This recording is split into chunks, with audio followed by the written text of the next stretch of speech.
Calicut university 6th semester BA ഹിസ്റ്ററിയുടെ Indian history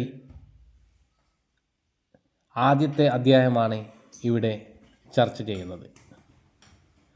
ആദ്യത്തെ അധ്യായത്തിലെ രണ്ടാമത്തെ പാർട്ടാണ് ഇവിടെ പ്രതിപാദിക്കുന്നത്. തുടർന്നുള്ള ക്ലാസ്സുകൾ ലഭ്യമാക്കുന്നതിന് വേണ്ടി ഈ ചാനൽ സബ്സ്ക്രൈബ് ചെയ്ത് പരമാവധി ഷെയർ ചെയ്ത് അഭിപ്രായങ്ങൾ രേഖപ്പെടുത്തണമെന്ന് അഭ്യർത്ഥിക്കുന്നു. ഇന്ത്യയുടെ ഭരണഘടന രൂപീകരണത്തിന് തുടക്കം കുറിച്ചത് 1946 ക്യാബിനറ്റ് മിഷൻ പ്ലാനിന് കീഴിൽ രൂപീകരിച്ച ഭരണഘടനാ നിർമ്മാണ സഭ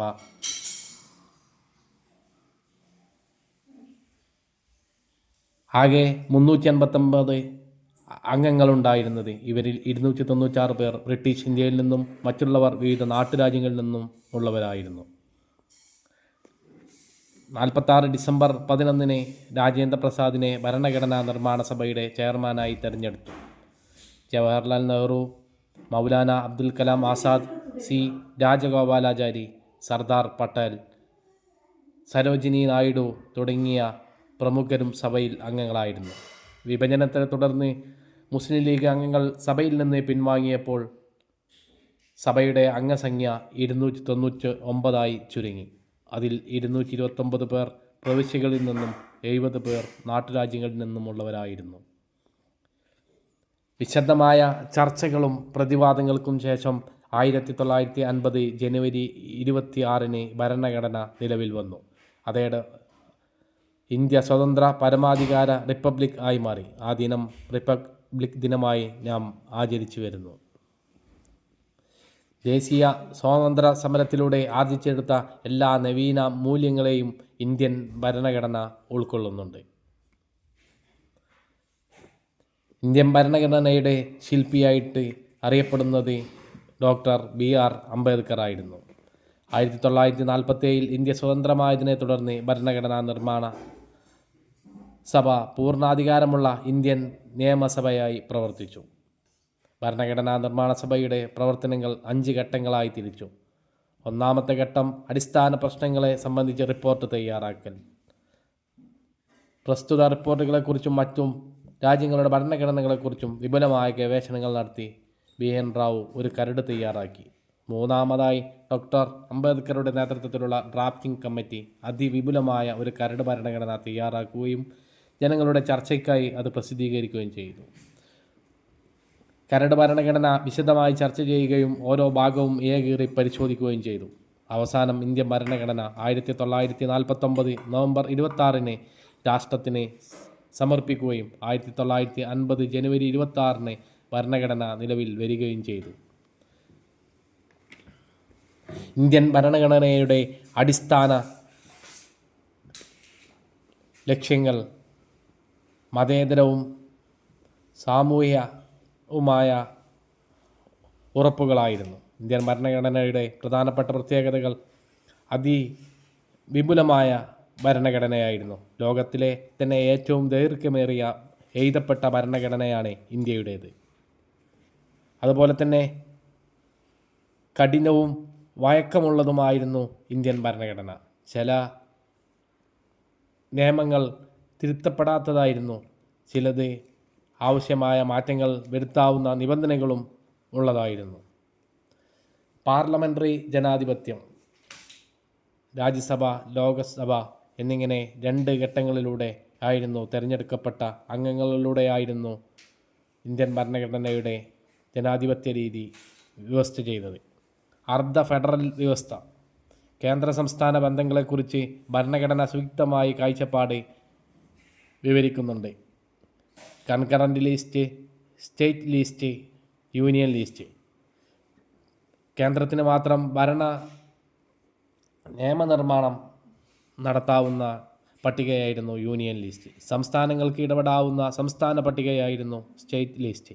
കേന്ദ്രത്തിനും സംസ്ഥാനങ്ങൾക്കും ഇടപെടാവുന്ന സമ്മിശ്ര പട്ടികയാണ് കൺകറൻ്റ് ലിസ്റ്റ്. മതേതര രാഷ്ട്രം ഇന്ത്യയുടെ എല്ലാ മതങ്ങൾക്കും ഇഷ്ടപ്പെട്ട മതത്തിൽ വിശ്വസിക്കാനും അവരുടെ സ്വാതന്ത്ര്യം ഉറപ്പു നൽകുന്നതായിരുന്നു പ്രധാനമായിട്ടും ഇത്. 42ാമത് ഭരണഘടനാ ഭേദഗതിയിലൂടെയാണ് മതേതരത്വം സെക്യുലർ എന്ന വാക്ക് ഭരണഘടനയുടെ സത്തയായ ആമുഖത്തിൽ കൂട്ടിച്ചേർത്തത്. ആമുഖം അതിബൃഹത്തായ ഇന്ത്യൻ ഭരണഘടനയുടെ ഒരു സംക്ഷിപ്ത രൂപം ഈ പുറത്തിൽ വിശദീകരിക്കുന്നുണ്ട്. ഇന്ത്യയിലെ ജനങ്ങളായ നാം ഇന്ത്യയെ ഒരു പരമാധികാര സ്ഥിതി സമത്വ മതേതര ജനാധിപത്യ റിപ്പബ്ലിക്കായി സംവിധാനം ചെയ്യുവാനും അതിലെ പൗരന്മാർക്കെല്ലാം സാമൂഹികവും സാമ്പത്തികവും രാഷ്ട്രീയവുമായ നീതിയും ചിന്തയ്ക്കും ആശയ പ്രകടനത്തിനും വിശ്വാസത്തിനും മതനിഷ്ഠയ്ക്കും ആരാധനയ്ക്കുമുള്ള സ്വാതന്ത്ര്യവും പദവിയിലും അവസരത്തിലും സമത്വവും ഉറപ്പു നൽകുന്നതായിരുന്നു. 1949 നവംബർ 26 ഇതിനാൽ ഈ ഭരണഘടനയെ സ്വീകരിക്കുകയും നിയമമാക്കുകയും നമുക്ക് തന്നെ പ്രദാനം ചെയ്യുകയും ചെയ്തു. മൗലിക അവകാശങ്ങൾ: സമത്വത്തിനുള്ള അവകാശം, സ്വാതന്ത്ര്യത്തിനുള്ള അവകാശം, ചൂഷണത്തിനെതിരെയുള്ള അവകാശം, മതവിശ്വാസത്തിനുള്ള അവകാശം, സാംസ്കാരികവും വിദ്യാഭ്യാസപരവുമായ അവകാശങ്ങൾ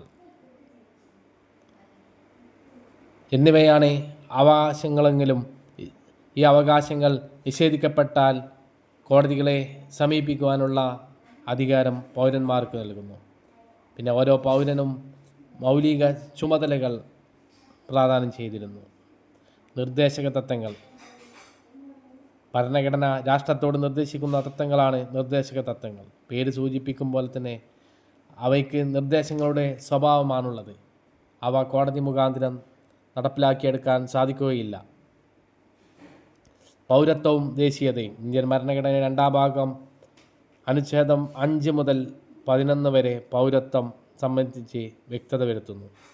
ഇന്ത്യൻ ഭരണഘടന നിലവിൽ വരുമ്പോൾ ഇന്ത്യയിൽ സ്ഥിര താമസക്കാരായ എല്ലാവരും ഇന്ത്യൻ പൗരന്മാരാണെന്ന് അനുച്ഛേദം 5 പറയുന്നു. ഇന്ത്യയിൽ ജനിച്ച ഒരാളോ രക്ഷിതാക്കളിൽ ഒരാൾ ഇന്ത്യയിൽ ജനിച്ചയാളോ ഭരണഘടന നിലവിൽ വന്ന് 5 വർഷത്തോളമെങ്കിലും ഇന്ത്യയിൽ സ്ഥിര താമസമായിരുന്നവരോ ഒരാളോ ആണെങ്കിൽ ഇന്ത്യൻ പൗരത്വത്തിന് അവകാശമുണ്ട്. കൂടാതെ പാകിസ്ഥാനിൽ ഉൾപ്പെടുത്തിയ പ്രദേശങ്ങളിൽ നിന്ന് ഇന്ത്യയിലേക്ക് കുടിയേറിയവരെയും ഭരണഘടന നിലവിൽ വരുമ്പോൾ പൗരന്മാരായി കണക്കാക്കാം എന്ന് അനുച്ഛേദം 6 പറയുന്നുണ്ട്. കൂടാതെ പരമ്പരാഗതമായി ഇന്ത്യയിൽ താമസിച്ചിരുന്നവരുടെ മക്കൾ വിദേശത്ത് ജീവിക്കുന്നവരാണെങ്കിലും ഇന്ത്യക്കാരായി ഔദ്യോഗിക രേഖകൾ ഉൾപ്പെട്ടിട്ടുണ്ടെങ്കിൽ ഭരണഘടന നിലവിൽ വരുമ്പോൾ അവരെയും ഇന്ത്യൻ പൗരന്മാരായി പരിഗണിക്കണം. ഒരു വിദേശ രാഷ്ട്രത്തിൻ്റെ പൗരന്മാരായിരിക്കുന്ന ഒരു വ്യക്തിക്ക് മേൽപ്പറഞ്ഞ ഒരു സാഹചര്യത്തിലും ഇന്ത്യൻ പൗരത്വം നൽകാൻ പാടില്ല എന്നും ഭരണഘടന വ്യക്തമാക്കുന്നു. ഭാഷാടിസ്ഥാനത്തിലുള്ള സംസ്ഥാന പുനഃക്രമീകരണം: 1956 ഭാഷാ അടിസ്ഥാനത്തിലുള്ള സംസ്ഥാന രൂപീകരണം നടന്നത്. പ്രമുഖ സ്വാതന്ത്ര്യ സമര സേനാനിയായിരുന്ന പോറ്റി ശ്രീരാമുലു 1952 ഒക്ടോബർ 19 മുതൽ അനിശ്ചിതകാല നിരാഹാര സമരം സത്യാഗ്രഹം ആരംഭിച്ചു. മാത്രമല്ല 58 ദിവസത്തെ നിരാഹാര സമരത്തിനൊടുവിൽ ഇദ്ദേഹം മരണപ്പെട്ടു. ഈ രക്തസാക്ഷ്യം രാജ്യത്താകമാനം പിടിച്ചുകുലുക്കുന്നതായിരുന്നു.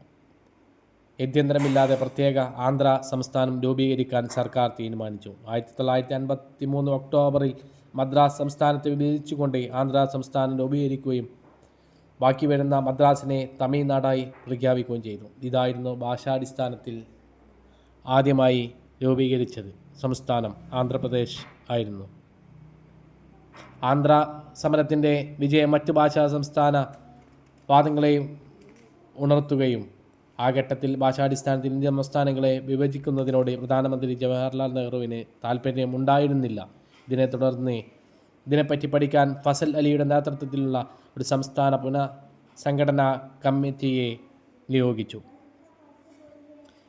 കടുത്ത പ്രതിഷേധങ്ങൾക്കൊടുവിൽ സംസ്ഥാന പുനഃസംഘടനാ കമ്മിറ്റി അതിൻ്റെ പഠന റിപ്പോർട്ട് 1955 ഒക്ടോബറിൽ സമർപ്പിച്ചു. വലിയ തോതിലുള്ള ഭാഷാ സംസ്ഥാനങ്ങളെ പിന്തുണയ്ക്കുമ്പോഴും പഞ്ചാബ്, ബോംബെയും ഉൾപ്പെടെയുള്ള സംസ്ഥാനങ്ങളെ വിഭജിക്കുന്നതിനോട് എതിർപ്പാണ് കമ്മിറ്റിക്കുണ്ടായിരുന്നത്.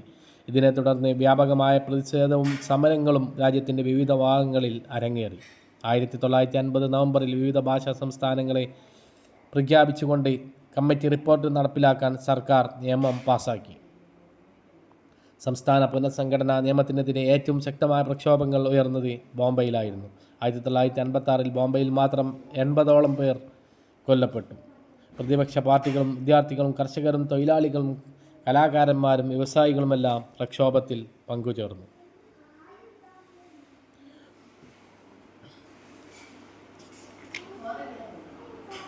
ബഹുസ്വര സംസ്കാരവും നാനാർത്ഥ ഏകത്വവും എന്ന ഭാഗമാണ് ഇനി നമുക്ക് ചർച്ച ചെയ്യാനുള്ളത്. എല്ലാ വിഭാഗങ്ങളെയും ഉൾക്കൊള്ളുന്ന, എല്ലാ സംസ്കാരങ്ങളെയും ഉൾക്കൊള്ളുന്ന ഒരു ജനാധിപത്യ രീതിയായിരുന്നു ഇന്ത്യ സ്വീകരിച്ചത്. ഇന്ത്യൻ ഹിസ്റ്ററിയുടെ ഒന്നാമത്തെ അധ്യായം ഇവിടെ അവസാനിക്കുകയാണ്. വിശദമായ ചർച്ചകൾക്കും പഠനങ്ങൾക്കും ശേഷം നിങ്ങൾക്ക് മുന്നോട്ട് കൊണ്ടുപോകാൻ സാധിക്കും. തുടർ ക്ലാസ്സുകൾക്ക് ഈ ചാനൽ സബ്സ്ക്രൈബ് ചെയ്ത് ലൈക്കും ഷെയറും അഭിപ്രായങ്ങളും രേഖപ്പെടുത്തണമെന്ന്